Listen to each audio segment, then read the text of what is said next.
आदाब, मैं हूं मुमताज़ आलम रिजवी और मैं बात करूंगा आयरन लेडी, समता मूलक समाज की नेता और उत्तर प्रदेश में 4 बार मुख्यमंत्री रहते हुए उत्तर प्रदेश का विकास करने वाली खातून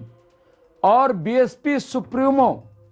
बहन जी कुमारी मायावती जी की, जिन्होंने एक बड़ा पैगाम, हुकूमत को मशवरा और कुछ बुनियादी सवाल उठाए हैं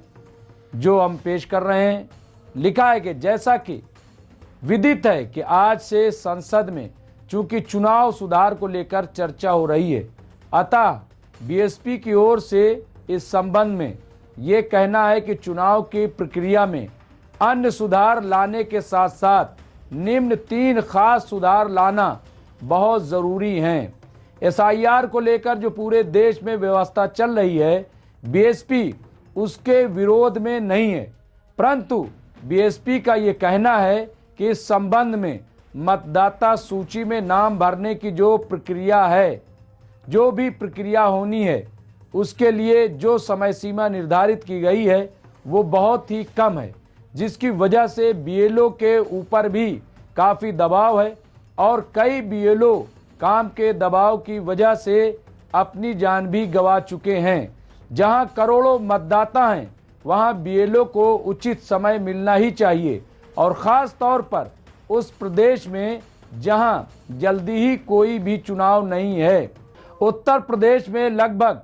15 करोड़ 40 लाख से भी ज़्यादा मतदाता हैं और अगर वहां एसआईआर का कार्य जल्दबाजी में पूरा करने की कोशिश की जाएगी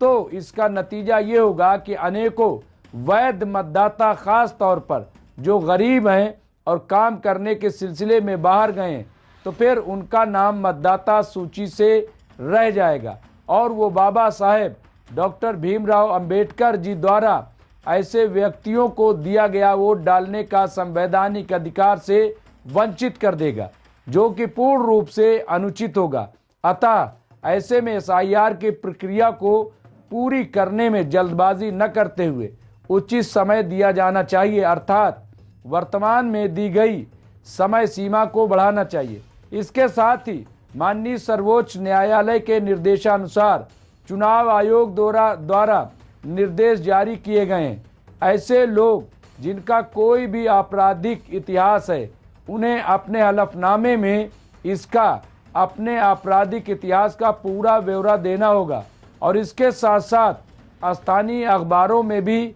इसका पूरा विवरण भी प्रकाशित करना होगा तथा जिस राजनैतिक पार्टी से वे चुनाव लड़ रहे हैं, उस राजनैतिक पार्टी की भी जिम्मेदारी होगी कि वो इस सूचना को अपने स्तर से भी राष्ट्रीय अखबारों में भी प्रकाशित करेगी।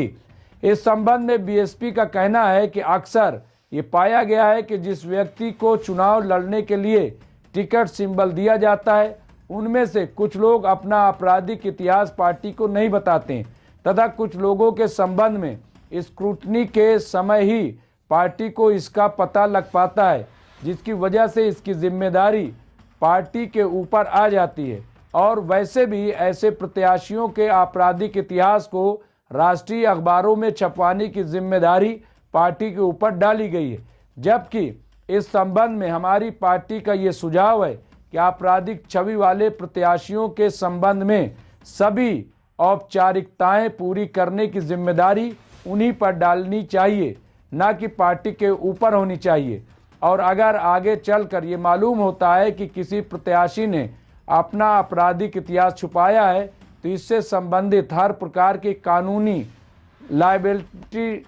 और जिम्मेदारी भी उसी पर आनी चाहिए, ना कि पार्टी के ऊपर। इसके अलावा हमारी पार्टी का ये भी सुझाव है कि ईवीएम के द्वारा उसमें लगातार उठती गड़बड़ियों की शिकायत जो चुनाव के दौरान और उसके बाद व्यक्त की जाती है, उसे दूर करने के लिए और चुनाव प्रक्रिया में सभी का पूर्ण रूप से विश्वास पैदा करने के लिए अब ईवीएम के द्वारा वोट डलवाने की जगह पुनः बैलेट पेपर से ही वोट डलवाने की प्रक्रिया लागू की जाए। और अगर किसी वजह से ऐसा अभी नहीं किया जा सकता है तो कम से कम वीवीपैट के डब्बे में जो वोट डालते समय पर्ची गिरती है उन सभी पर्चियों की गिनती सभी बूथों में करके ईवीएम के वोटों से मिलान किया जाए। ऐसा न करने का जो कारण इलेक्शन कमीशन द्वारा बताया जाता है कि इसमें काफ़ी समय लग जाएगा, जबकि